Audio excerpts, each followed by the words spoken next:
Il G7 di venerdì in Cornovaglia. Ad attendere i leader dei 7 paesi più industrializzati c'è una scultura dei loro volti realizzata con scarti elettronici. Ricalca un noto monumento americano e lancia un messaggio per l'ambiente. Il corrispondente Marco Varvello.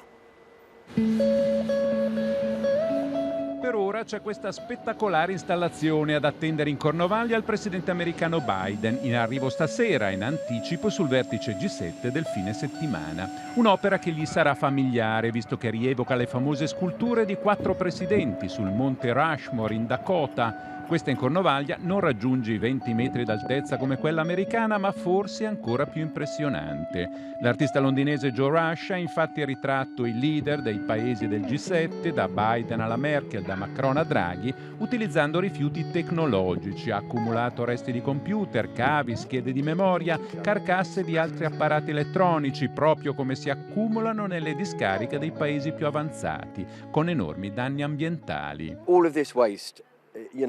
Tutti questi rifiuti devono essere riciclati, non solo buttati, dice lo scultore.